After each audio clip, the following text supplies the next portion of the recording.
Queridos estudiantes, espero se encuentren bien. Me presento. Soy Roxana Gómez Aceituno, profesora de matemática, y junto con mi departamento elaboramos esta presentación para explicar los contenidos de la guía número 3 para los terceros medios en la unidad de estadística con el tema de medidas de dispersión. No importa la lentitud con la que avances, siempre y cuando no te detengas. La crisis sanitaria que conlleva el coronavirus nos ha encontrado a todos desprevenidos y hemos visto cómo se intentan tomar medidas para hacerle frente. Hemos tenido que recurrir a sistemas digitales para reforzar contenidos y aprendizajes con guías de trabajos, PPTs, audios, videos, etc., para no perder las rutinas de estudio. Si bien el proceso que estamos viviendo es lento, sigue esforzándote en lograr tus metas. En la guía número 1 y número 2 estuvimos estudiando la medida de tendencia central promedio para datos agrupados y no agrupados. Hoy empezaremos con una retroalimentación del contenido visto a través de un ejemplo. Tenemos dos grupos de 5 integrantes cada uno, en el cual nos dan su peso. El grupo número 1 está formado por superhéroes y sus respectivos pesos de 10, 12, 23, 25 y 30 kilogramos.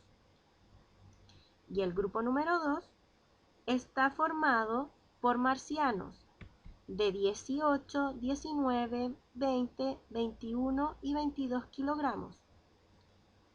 Para calcular el promedio, recordemos su fórmula. X barrita es igual a la sumatoria de los X sub i dividido por n. Recordar que los X sub i son los datos, en este caso son los pesos, y n es el total de datos, es decir, 5 integrantes en cada grupo. Reemplazando en la fórmula, nos queda que 10 más 12 más 23 más 25 más 30 es igual a 100 y eso lo dividimos por 5 ya que son 5 integrantes. Y 100 dividido 5 nos da 20 kilogramos, por lo que el promedio se interpreta de la siguiente manera. El grupo número 1 tiene un peso promedio de 20 kilogramos. Para el grupo número 2 hacemos exactamente lo mismo. Sumamos 18 más 19 más 20 más 21 más 22, que nos da resultado 100, y los dividimos por 5, ya que también son 5 integrantes. Y 100 dividido 5 es igual a 20 kilogramos, por lo que se interpreta que el grupo número 2 tiene un peso promedio de 20 kilogramos. Si se fijan, ambos grupos tienen un peso promedio de 20 kilogramos. Si ambos grupos tienen el mismo peso promedio, esto significaría que los pesos de los integrantes son los mismos. No, ¿verdad? Porque si comparamos ambos grupos, ninguno de los integrantes tiene el mismo peso. Entonces, ¿por qué no se está dando el mismo promedio? Esto sucede porque el promedio es una medida de tendencia central, es decir, describe el centro de los datos, pero no nos dice qué tan cerca o qué tan separados están los datos de él. Para que nos quede más claro, graficaremos los datos en una recta numérica del 10 al 30 que representará los pesos en kilogramos. Entonces, para el grupo número 1 representaremos con un punto, es decir, encima del 10 pondremos un punto que represente los 10 kilogramos. Encima del 12 pondremos un punto que represente los 12 kilogramos. Encima del 23 pondremos un punto que represente los 23 kilogramos y así sucesivamente con el 25 y el 30 kilogramos. Para el grupo número 2 representaremos con una X, es decir, encima del 18 pondremos una X que represente los 18 kilogramos. Encima del 19 pondremos una X que represente los 19 kilogramos y así sucesivamente con el 20, 21 y 22 kilogramos. Si analizamos la gráfica del grupo número 1, nos podemos dar cuenta que los datos están más alejados uno de otro, separados, dispersos. Y con respecto al promedio, al valor número 20, los datos también se encuentran más alejados de ese valor. Sin embargo, para el grupo número 2, los datos están más juntos y más cercanos al valor 20. Podemos decir entonces que el promedio en el grupo número 2 es más representativo, ya que los datos están más cercanos a ese valor. Sin embargo, para el grupo número 1 no podemos decir lo mismo porque los datos están más dispersos. Entonces, podemos decir que el promedio no siempre va a ser un buen indicador para tomar decisiones, ya que no nos dice qué tan juntos o separados están los datos de él. Es por esto que se hace necesario ver otras medidas llamadas medidas de dispersión para mostrar qué tan juntos o separados están los datos. Por eso hoy estudiaremos estas medidas de dispersión. El objetivo de hoy es calcular medidas de dispersión, rango y desviación media para resolver problemas argumentando y comunicando sus resultados e interesándose por conocer la realidad al trabajar con información cuantitativa de diversos contextos. ¿Qué quiere decir esto? Que hoy aprenderemos a calcular dos medidas de dispersión, rango y desviación media. ¿Para qué? Para resolver problemas. ¿Cómo? Argumentando y comunicando sus resultados a través de sus respuestas. Y también veremos el interés que ponen ustedes por conocer la realidad al trabajar con información cuantitativa de diversos contextos. ¿Cómo alcanzaremos el objetivo? Explicaremos a través de un ejemplo, en el cual yo haré una primera parte y ustedes tratarán de hacer la segunda parte del ejemplo. Así que tengan a mano papel, lápiz y calculadora. Posteriormente, irán a la guía número 3.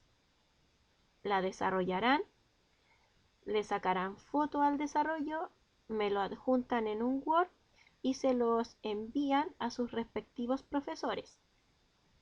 Finalmente, haremos una pequeña investigación que no se necesita enviar, es solo para conocer el siguiente contenido que nos tocará para la guía número 4.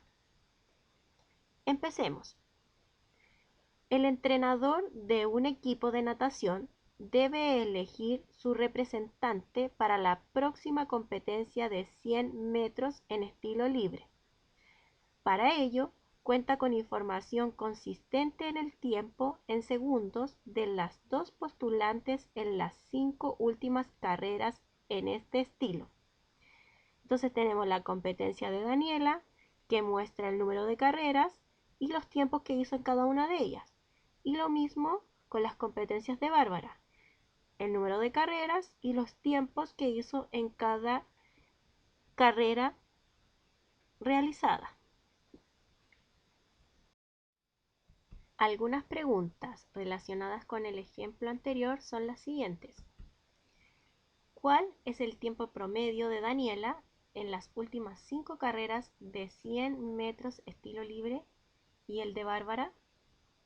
Entonces vamos a retomar de nuevo un poco el promedio, en la que, recuerden la fórmula, era la sumatoria de los datos dividido por el total de ellos.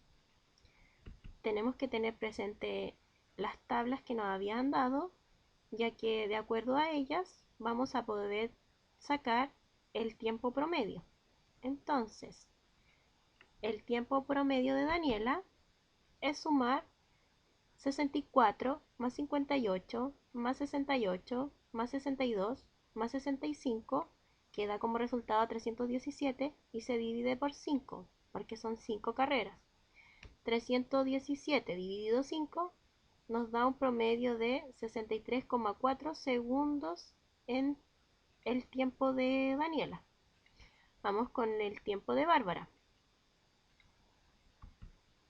tendríamos que sumar 69 más 63 más 65 más 50 más 70, que nos da 317, y eso también se divide por 5 ya que son 5 carreras. 317 dividido 5 nos da un tiempo de 63,4 segundos. ¿Cómo son los promedios de Daniela y Bárbara? Nos estamos dando cuenta que son el mismo tiempo. ¿A quién debería elegir el entrenador para participar en la competencia? ¿Por qué? Esta respuesta se las profundizo en la siguiente diapositiva. Estábamos calculando promedio y la última pregunta decía, ¿a quién debiera elegir el entrenador para participar en la competencia? ¿Por qué? Al calcular el promedio, se busca un dato que represente al conjunto de ellos. Dado que los dos promedios son iguales, de 63,4 segundos, podría pensarse que los tiempos de ambas nadadoras son similares. Sin embargo, hay factores que inciden en el promedio y hacen que en ocasiones no sea un indicador confiable para los demás. ¿Cuáles son esos factores que inciden en el promedio y que hacen que no sea un indicador confiable? Son valores extremos, es decir, valores muy pequeños o valores muy grandes. Se dice que el promedio es un indicador sensible a valores extremos. Por lo mismo, no es conveniente utilizarlo como único indicador. Entonces, como llevamos solamente calculado el promedio, el entrenador no podría elegir cuál de las dos participantes iría a la competencia, ya que ambos valores nos dieron igual. Entonces se hace necesario calcular medidas de dispersión para saber quién tiene los valores más cercanos al promedio, o Daniela o Bárbara. Empezaremos calculando rango. Rango. Se llama rango a la diferencia entre el mayor y el menor valor de un conjunto de datos y se designa con la letra R. Esta medida indica de alguna manera cuán dispersos están los datos de la distribución. Su fórmula es R es igual a dato máximo menos dato mínimo, o dato mayor menos dato menor. Tenemos que tener presente los tiempos de Daniela y de Bárbara.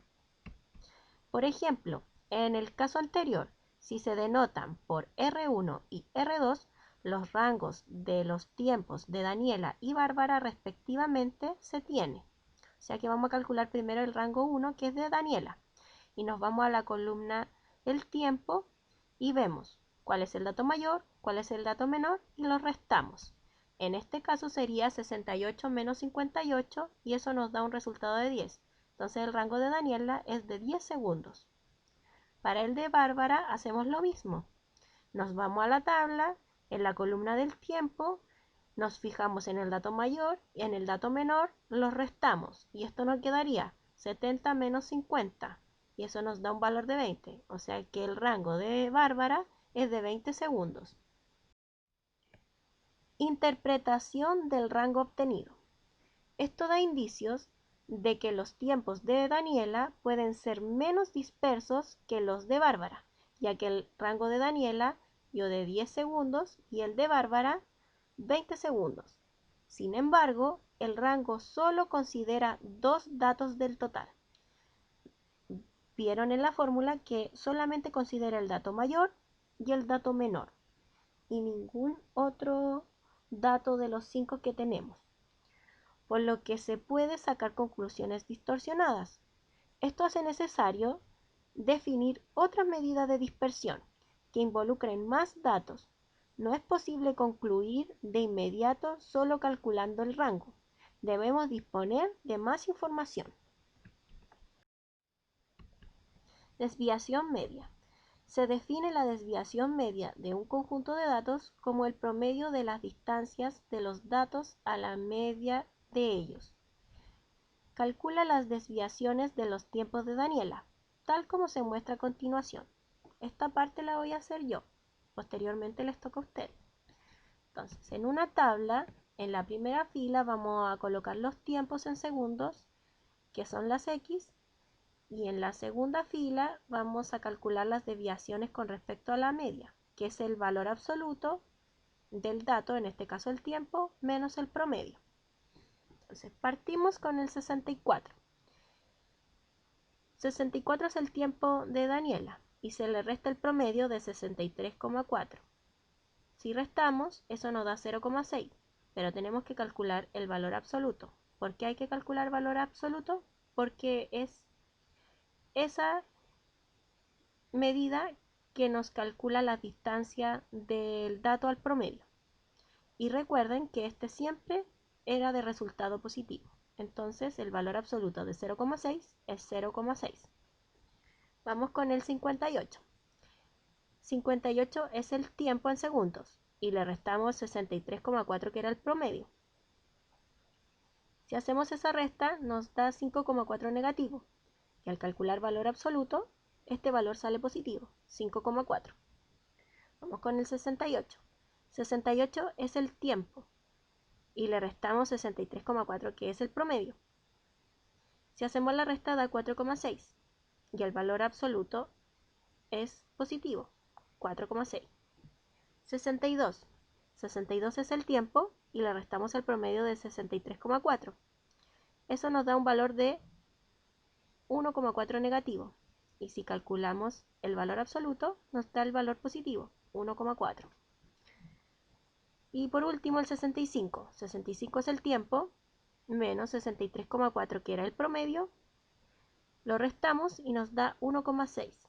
Y al calcular el valor absoluto nos sigue quedando 1,6 positivo. ¿Qué hacemos entonces con todos estos valores que hemos calculado? Los llevamos a la fórmula de la desviación media, que es la sumatoria de las distancias del dato al promedio, y lo dividimos por n, que son las cantidades de datos. En este caso son 5 datos. ¿Qué hice? Tomé todos los resultados que nos dieron en la tabla y los sumé. Y los dividí por 5 porque eran 5 carreras o 5 tiempos que teníamos. La suma me dio 13,6 y si la divido en 5 nos da un resultado de 2,72 segundos, que es la desviación media de Daniela.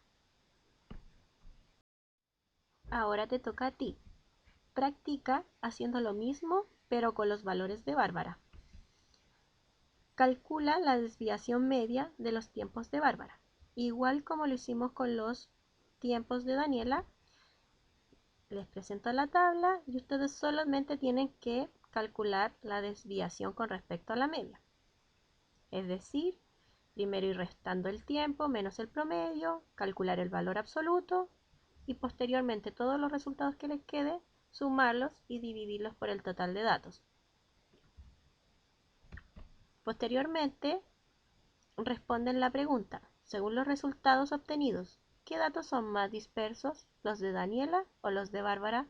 ¿Por qué? Interpretación de la desviación media. La desviación media de Daniela es de 2,72 segundos y la desviación media de Bárbara es de 5,36 segundos. La de Daniela es menor que la de Bárbara, por lo que podemos decir que se obtiene así un indicador de dispersión que considera todos los valores de cada nadadora e indica que Daniela se encuentra en tiempos en segundos más cerca de la media que Bárbara. Al tener Daniela una desviación media menor que la de Bárbara, eso quiere decir que sus datos están más cercanos al promedio que los de Bárbara. Los de Bárbara, como tienen una desviación media mayor, sus datos están más dispersos con respecto a la media, que en ese momento nos dio 63,4. Observación. Mientras menor sea la desviación media, se dice que el promedio es más confiable o representativo, pues los datos son menos dispersos. Entonces, para responder la última pregunta que nos hacían, ¿a qué participante enviaba la competencia el entrenador? Según la desviación media, podríamos enviar a Daniela, ya que su desviación es menor que la de Bárbara, y esto nos indicaría que sus tiempos fueron más cercanos al promedio que los de Bárbara. Investiga cuál es el significado de varianza y desviación estándar y ve videos en YouTube sobre cómo se utilizan las fórmulas y para qué sirven. Para finalizar, si tienen alguna duda, preguntar a sus respectivos profesores vía email. Y por último, quédate en casa, por ti, por tu familia y por tus amigos. Que estén bien. Chao.